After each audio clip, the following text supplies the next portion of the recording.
Entire village dropped dead overnight. Mature audience only by Mrballen. What's good? How your day going? Your morning, your evening, night, whenever you're watching this video. Now I'm about to do a long intro. I already read the description here, by the way. Sound like we're dealing with some mysterious ish here. Meaning more than likely, yeah, we definitely gonna talk some ish throughout this video. But yo, either way it go, if you wanna check out the original video, link will be in the description below, but let's go. One night in August of 1986, villagers in a tiny rural town in West Africa heard a loud booming sound coming from outside. Most of the villagers thought this sound was thunder, others had no idea what it was, but the noise seemed insignificant. Little did they know, that sound was actually a death sentence. They just didn't know it yet.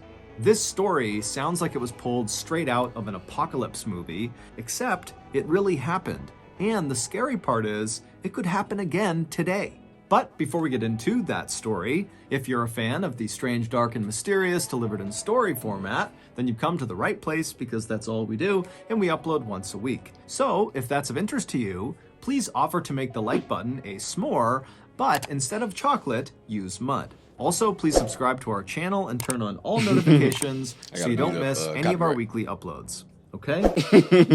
That one will be pretty good. To do to someone, not good to eat. Stop playing.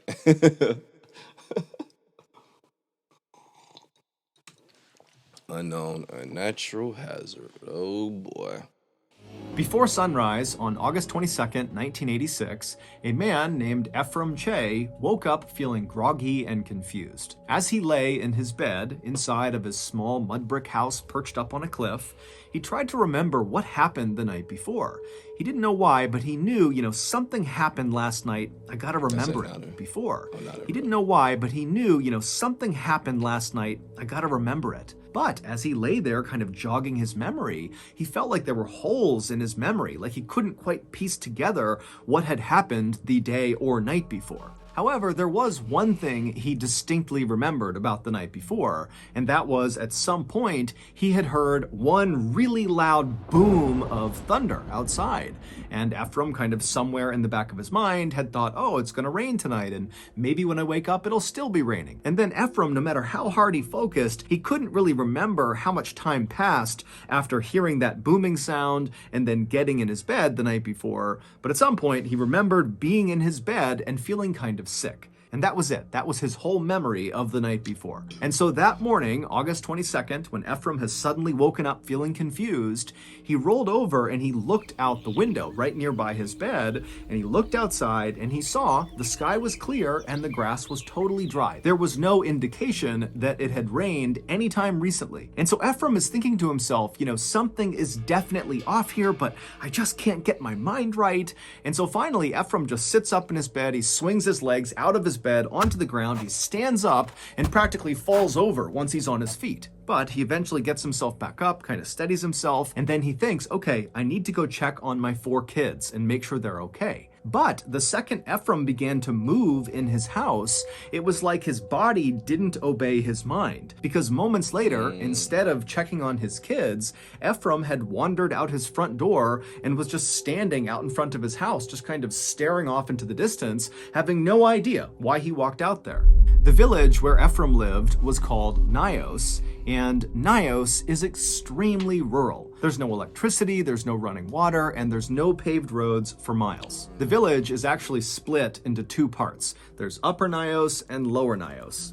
Ephraim lived in Upper Nios, right near this big, beautiful lake called Lake Nios, but the majority of villagers lived in Lower Nios, which was below the lake. So that morning, after Ephraim kind of found himself standing outside of his hut for no reason, he began looking around in hopes that other people would be out and about in Upper Nios, where he lived, so he could go talk to them and try to figure out what was wrong with him or, what was going on generally. But as he scanned around Upper Nios, he saw there was not another soul anywhere. He was it. He was the only person walking around. So, without giving it much thought, Ephraim decided he would just start walking down towards Lower Nios to try to talk to someone down there. And so he left his hut and he began walking down the hill that would take him to Lower Nios. After Ephraim got about halfway down this hill, right when he was near Lake Nios, he stopped because suddenly he became totally aware of the fact that the world was totally silent. Normally, the baboons in the nearby forest would be barking and insects would be humming and birds would be chirping, but now it was just completely, totally silent. Even the mosquitoes that were a totally annoying constant. Nigga really added a mosquito sound.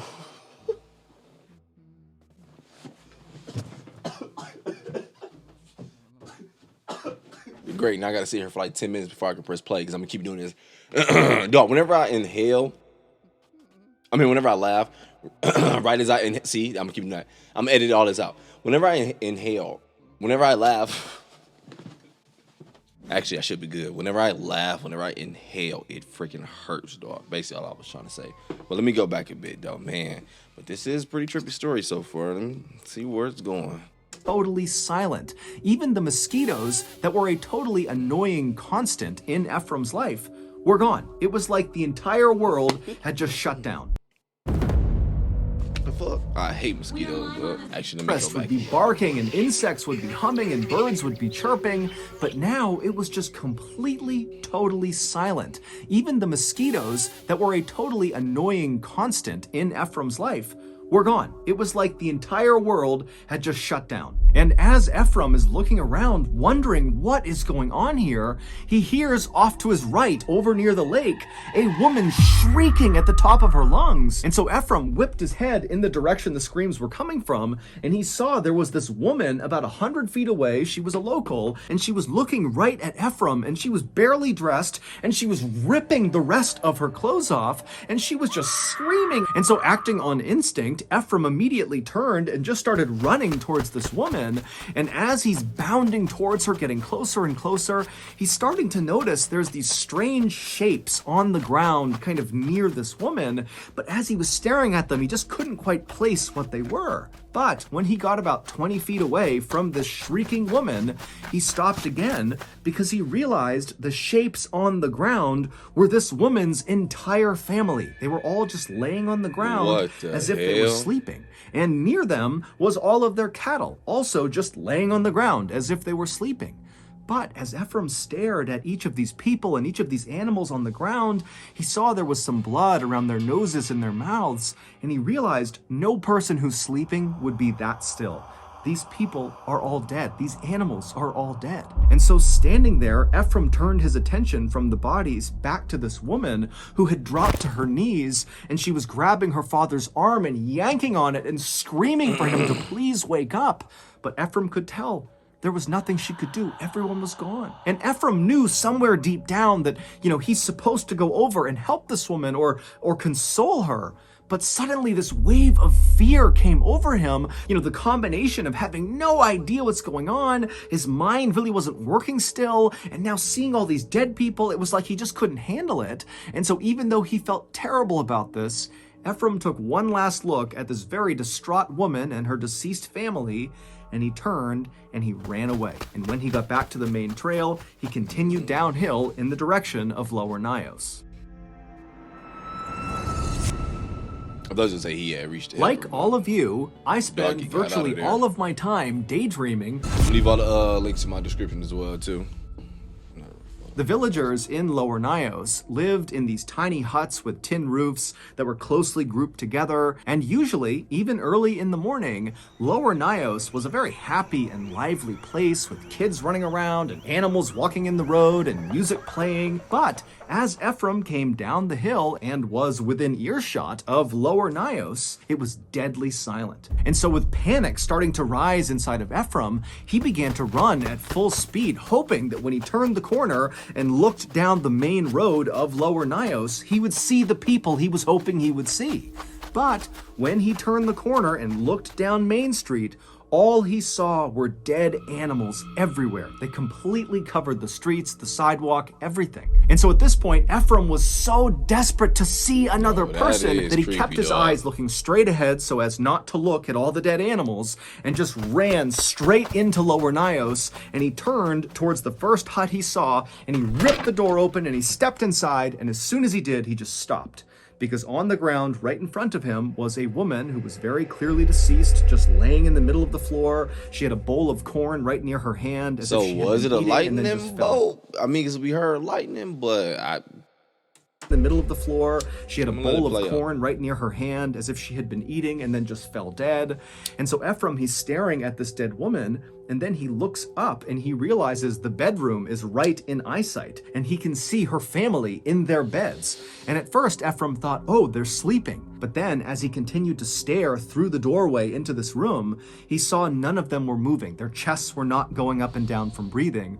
Her whole family, they were dead too. At this, Ephraim kind of stumbled backwards out of the hut, and then he turned around to face the road he had just been on with all the animals. And when he saw the road again, it was like a piece of his brain started working properly again, because he realized those weren't animal bodies. All those bodies he saw when he came in, those were people. Yes, there were some animals, but most of them were people. He could see people slumped on top of each other, kind of piled up in doorways. He saw one person who was on his motorcycle in the middle of the road, just slumped over his handlebars. And many of the bodies were either naked or partially clothed with piles. Cause I ain't gonna lie. At first, I was like, I don't think I'm trusting Ephraim, but he can't do all this by his damn self, man. He saw one person who was on his motorcycle in the middle of the road, just slumped over his handlebars, and many of the bodies were either naked or partially clothed with piles of clothing next to them, as if they had been trying to rip their clothes off as fast as they could, like the woman up at the lake had been doing. And as Ephraim looked around in horror, he also realized that there were no markings or cuts or wounds on any of these people. It was like they were just going about their lives when suddenly they died. And so without anything else to do, Ephraim just continued to walk in the direction he had come into the village, hoping that if he kept on going, he might run into someone who was alive. And so he begins walking down the road, he's stepping over bodies, he has no idea what to make of this, and then way down the road, up ahead, he sees there are two people coming towards him. There's a man and what looks like his son, and they're jogging down the road, stumbling over bodies, running towards Ephraim. And so Ephraim stops, expecting these people are going to stop and talk to him. But as these two people got closer, Ephraim saw both of them, the father and the son, their eyes were wide and they were looking straight ahead with kind of a distant 1,000-yard stare, and they didn't stop for a second for Ephraim. It was like they didn't even see him. They just kept on running down the road, past all the bodies. Ephraim didn't try to stop them. He just watched as they passed, and then at some point they veered off the road and ran into the forest and disappeared. And it was at this moment that another part of Ephraim's brain seemed to kind of fit into place, because as he watched this father and son disappear, he suddenly had this memory come flooding back into his mind. And it was a memory of when he was a kid and his grandfather told him a story. And the story was about Nyos villagers a long, long time ago who decided they wanted to cross Lake Nyos from one side to the other. And so their leader magically parted the waters of Lake Nyos, creating a walkway on the lake bed from one side to the other, and the villagers began to walk. And then about halfway across, a mosquito landed on the leader's shoulder, and when he went to slap the mosquito, he lost control of the waters and they came crashing down and drowned all of them. Ephraim's grandfather told Ephraim that the ghosts of these drowned villagers now resided between these two big rocks located near Lower Nyos. And so growing up, Ephraim, along with many other people in this village, believed that because of these ghosts, Lower Nyos must be haunted. And in fact, that was actually why Ephraim built his house in Upper Nyos, to avoid these ghosts. And so now, as this memory of hearing this story from his grandfather has come flooding back to Ephraim, he thinks to himself, of course, all of this is the work of those ghosts. And so fearing he would be attacked next, Ephraim turned and just continued running down the road, dodging bodies as he went. And as he ran along, periodically he would stop at various tin huts and he would fling the door open in hopes he would find some survivors. But each time he went inside, everybody in there would be dead, lying in their beds or sitting in chairs or lying on the ground. But after running for quite a while, Ephraim turned to go into yet another hut, and right as he reached for the door opened on its own. And standing in front of him was the owner of this hut. His name was Joseph Nequain, and he was in much worse shape than Ephraim. The night before, Joseph had been inside of his hut when suddenly outside he heard that very loud booming sound that sounded like thunder to Ephraim. And then after hearing the sound, Joseph heard his daughter in her bed making this terrible snoring sound. And so instinctively, Joseph turned to walk over to his daughter to make sure she was okay, but he only got a few steps before he collapsed to the ground. He had woken up that morning with cuts all over his arms from where he fell, and he was also totally exhausted and very confused like Ephraim, and so he managed to drag himself over to his daughter's bed, and he pulled himself up onto her bed, and when he got up there, he realized his daughter was deceased. And so now Joseph has opened the door, and he's looking out, and there's all these dead people everywhere, and Ephraim is looking back at him, and Joseph just can't process anything. He's just standing there in a total daze,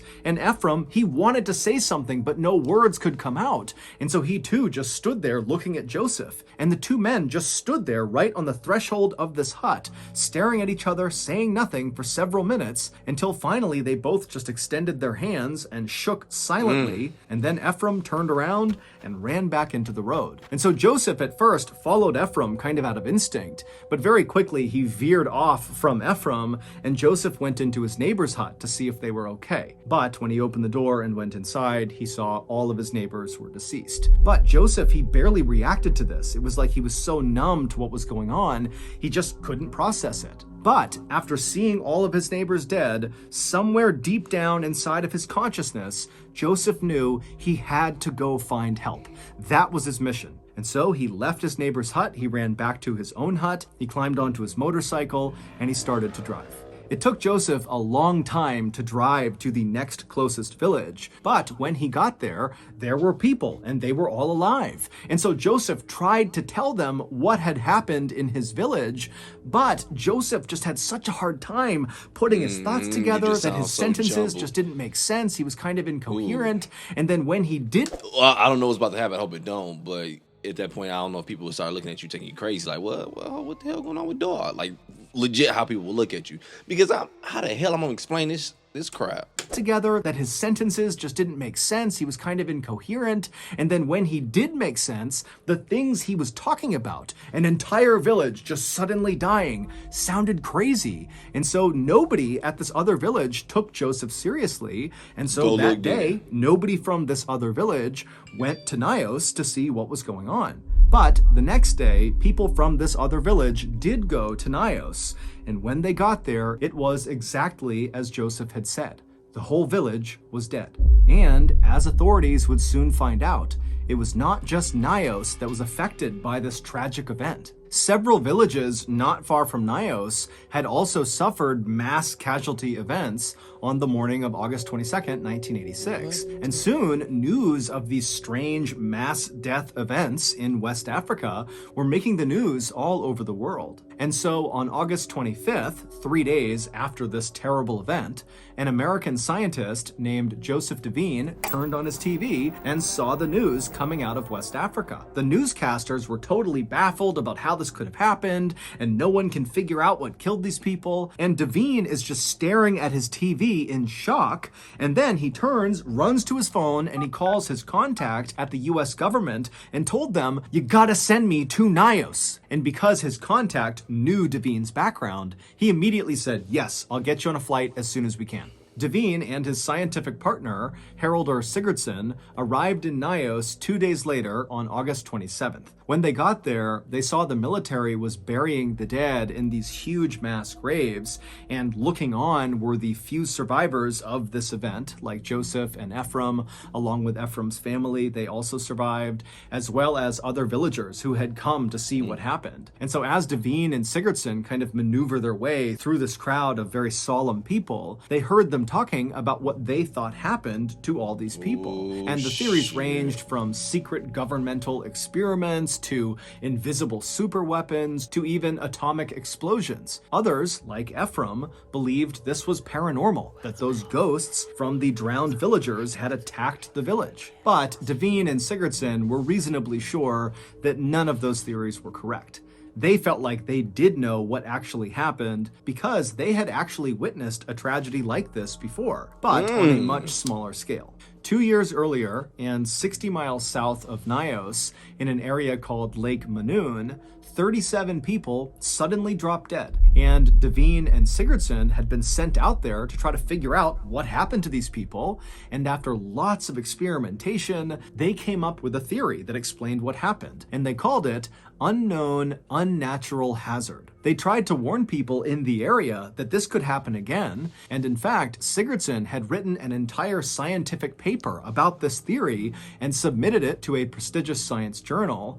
But nobody took Devine or Sigurdsson seriously. What they were proposing sounded made up, it sounded preposterous. But now, in Nios, it looked very much like their unknown, unnatural hazard had happened again. Devine and Sigurdsson would leave the group of people watching this mass burying take place, and they would make their way up the hill to... Who knows? I don't know if they're right or if they're wrong. I do know one thing, though. I really don't think you can help people.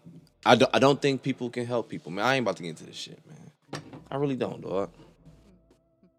Let's watch this video, man. I will say this, though. One thing that is effed up. Now, it is hard for me to wrap my brain around the whole paranormal-ish. Not gonna lie to you. But it is effed up to just, like, tell someone in reality, though. Like, nah, even though I know you witnessed all this ish, XYZ, dang, what happened? Like, damn, but I don't know, though. Dead. And Devine and Sigurdsson had been sent out there to try to figure out what happened to these people. And after lots of experimentation, they came up with a theory that explained what happened. And they called it unknown unnatural hazard. They tried to warn people in the area that this could happen again. And in fact, Sigurdsson had written an entire scientific paper about this theory and submitted it to a prestigious science journal. But nobody took Devine or Sigurdsson seriously. What they were proposing sounded made up, it sounded preposterous. But now, in Nios, it looked very much like their unknown, unnatural hazard had happened again. Devine and Sigurdsson would leave the group of people watching this mass burying take place, and they would make their way up the hill to Lake Nios, where they would immediately get to work taking water samples from deep inside the lake. And after capping these samples, the lids began popping off. And that was the moment that Devine and Sigurdsson knew their unknown, unnatural hazard theory had to be correct. Lake Nios is not your typical lake. It is a crater lake, which means it sits inside of a volcanic crater, which is a big, deep, bowl-like pit that was formed from a past volcanic explosion. And because of this volcanic activity, there is carbon dioxide in Lake Nios. A lot of carbon dioxide. Carbon dioxide, or CO2 for short, is an odorless, invisible gas. Gosh, dog. Pause, man. Come on, for real. Be immature. Be mature, for real. Be mature.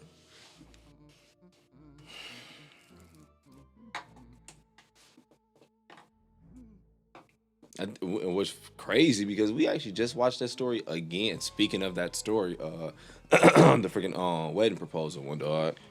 Ooh, sheesh. Carbon dioxide in Lake Nios. A lot of carbon dioxide. Carbon dioxide, or CO2 for short, is an odorless, invisible gas that we actually breathe out when we exhale. Now, if you inhale a little bit of CO2, that won't hurt you. If you inhale a little bit more, like a medium amount of CO2, you could feel dizzy and nauseous. Your skin will start to feel like it's on fire. You'll have rapid breathing. It'll be horrible, but you'll most likely survive if you stop breathing CO2. And if you breathe in a ton of CO2, you're dead. The CO2 in Lake Nios had been trapped at the bottom of the lake for as long as anyone knew. But on the night of August 21st, 1986, something happened that caused that trapped gas to be released. Now remember, on that night, August 21st, Ephraim recalled hearing what he thought was thunder outside, and also... Okay, real quick, so I'm like, yeah, damn, this is making sense. But that wouldn't explain why is everybody all of a sudden just dropping at the same time, though? Will it? No.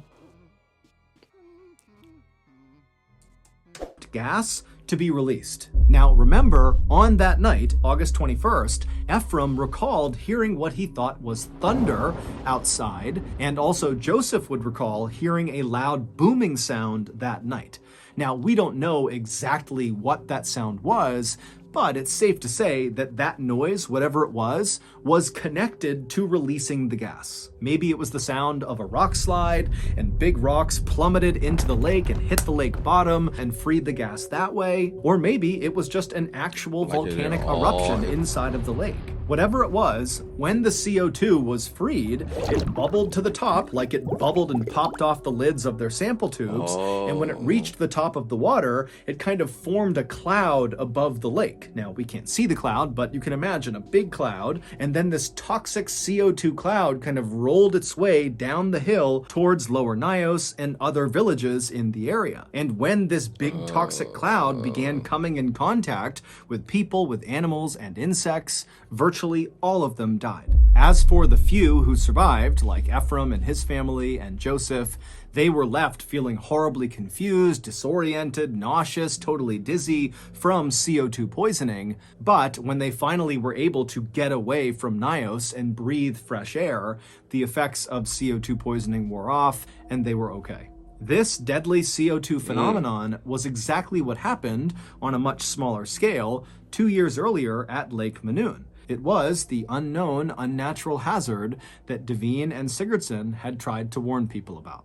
The official death toll of the Lake Nios disaster was more than 1,700 people and more than 3,500 livestock, although exact numbers will likely never be known. Today, people have moved back into Upper and Lower Nios, including Ephraim, despite the fact that authorities have said that lake is still very dangerous and... To some people, home is home.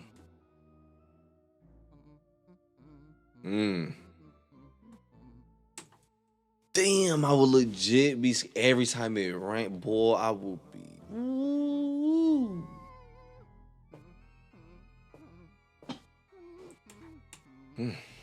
3,500 livestock, although exact numbers will likely never be known. Today, people have moved back into Upper and Lower Nios, including Ephraim, despite the fact that authorities have said that lake is still very dangerous and another unknown unnatural hazard, aka a CO2 disaster, could absolutely happen again. A CO2 disaster. I've never in my life heard So that's of going to that, do it. man. If you got something out of this episode and you haven't done this already, Damn. please offer to make the like button a s'more. This planet, we as humans, we feel like it's ours, but we're so tiny.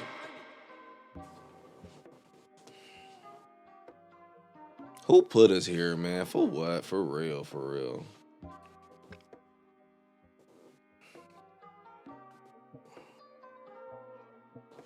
I told you, dog, lately, I got to get out my head. I be getting out my head lately. I'm about to go ahead and get up out of here. That is freaking crazy, man. Because I was wondering, I'm like, man, okay, so how come him and his family and Joseph, like, how come they still alive? I was like, the CO2 disaster makes sense to me. I ain't gonna lie to you, dog. Ooh, but I'm about to go ahead and get up out of here and enjoy my day. Hey, you go ahead and do the same thing. Enjoy your day, morning, evening, night, whenever you're watching this video. But I'm out.